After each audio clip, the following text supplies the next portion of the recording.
talking to Niamh O'Brien, who was a teacher here for a long time in the Della South School.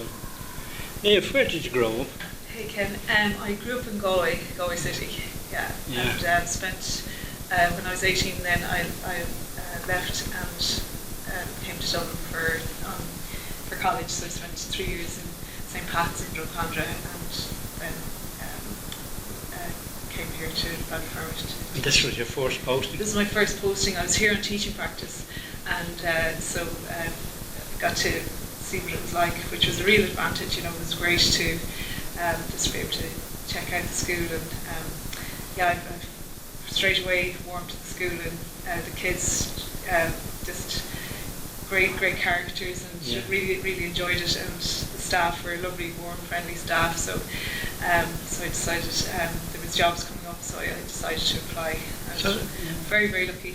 So that was great. You got a first hand before you actually joined. Exactly. Yeah. Brilliant. It was great opportunity. Yeah. And how many years did you say you're here? So 18 years altogether. Yeah. My God. That's what I was just saying to the last teacher there. Like, it's a one happy family here. It is. It is one happy. It's going to be very sad on Friday. We've been so lucky. I know you have been heavily involved in music as well here in the school. I saw you playing many times in the library and different things like that. Yeah. How was that? Did you go through many of the students here with them? Different. Well, so a few years ago, probably about 3 years ago now, I saw, you know, I've always watched the children and how they've picked up the instrument and envied the way they can pick it up so quickly. Fortunately, I'm not as quick as them, but I decided to pick it up.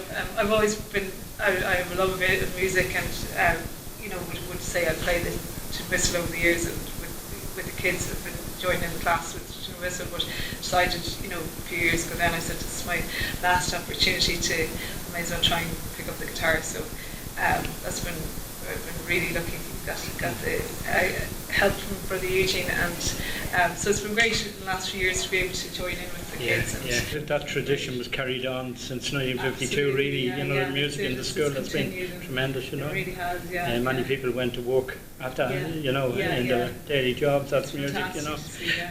And have you many memories? Have you some nice little memories from the school, like oh God, funny incidents? Millions of memories. My brother was saying. He's disappointed because I'll have no more stories. He's saying that. And it's one thing that I'm moving to Galway and I'm just going to miss this place so much. I'm going to miss Ballyfermot, and I mean there's just such a great sense of community here, and just the, you know, from the kids to the parents, you know, just I've been so blessed, and I just look back and I just feel really grateful for my experience here, and just so lucky to have landed here. And you know, it wasn't, you know, teaching practice you just put anywhere, and I just feel blessed to have had this experience, you know. Memories I've just, there's so many. I mean you've like every day you come out laughing at a comment, you know, a child will make, and you can't beat the Dublin wit, you really can't. I won't get it and go, you know, but I just, even like an innocent comment a child will make, you know, so I have a few just offhand, but then I have stories I'll tell you at the end. So there's, you know, say one day there I was asking the child, you know, what are the children, you know, does anyone know what a periscope is? And the kid said, oh yeah, my man loves reading those the weekend in the newspaper, you know. And then there's another one, we were doing a history project, you know, and one kid said, do you know that Stalin is named after a horse? You know, but so there's just like the innocent kind of things that happen. But there was one story that sticks in my mind. One day we had an uncle of a child came in with, he had owned a pet store, so he brought in some reptiles for the children. So they're fascinated by the snakes. You know, there was an anaconda, there was and all different reptiles. There was canine crocodiles, and we also had lizards in, and but there was a lizard. We had them on display in the library, and the kids were just coming up and learning a little bit about the different animals. But one of the lizards was walking towards some of the books, and I had happened to have my camera with me at the time, so I pulled open a book, and the lizard looked up, and it looked like he was reading, so I took a picture. So we got it printed, and John Donegan, another past teacher, he titled it "The Tall Tale," spelled T-A-L-E, and he put it in the library, you know, and he gave me a copy of it. So I had it in my library in my class, and I had a young boy starting off in school. It was his first day. He was a new student, and he hadn't been in the school before, so he was you know, shy about coming in. So he came into the class, and I just walked around the classes before the kids were in, and he hadn't, you know, he was looking at the different games and so forth that were in the classroom, and beside the library was the picture of the lizard reading the book, and he just pointed it, and he said, "Can he really read, teacher?"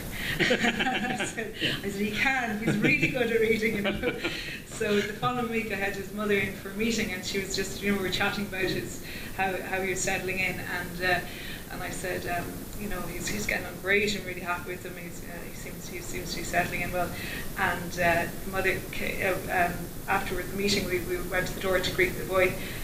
Before that, the mother said, "There's one question I have. It's just that his imagination. He seems to make up an awful lot of things." And I said, "You know, I'll leave it with me. I'll keep an eye on that. You know." So we greeted the boy at the door, and he said, "Mum, this is Miss O'Brien, the one with the talking the lizard who can read." And she said, "Do you see what I mean now? His imagination." I said, "Oh God, that's my fault." So anyway, you get funny stories like that, you know. But no, there's been so many stories over the years. We could, if we all got together, we could write a book. Which someday, you never know. Please God, you will. Yeah. You have a lot to bring to your students in Galway now. Oh God, it'll be. It's a tough one to leave, you know. But we'll have to embrace it and make the most out of it, you know. But I just want to also say thanks to the Heritage Group, who have just been. It's made the closure of the school really fantastic. We can't thank you enough for your help and support, and you know, it's lovely to capture what, you know, what has gone on through the years, what the brothers have given us, and to capture what we're saying goodbye to, and the fantastic stuff that's happened. Thank you for that. Well, we're both students. Sean and myself are both students from the school, different years, and like we feel it as much as you do with closing down, you know. After all the years. Listen, Niamh, thanks very much for taking time out. Not at all. My pleasure. Thank you. Thanks very much.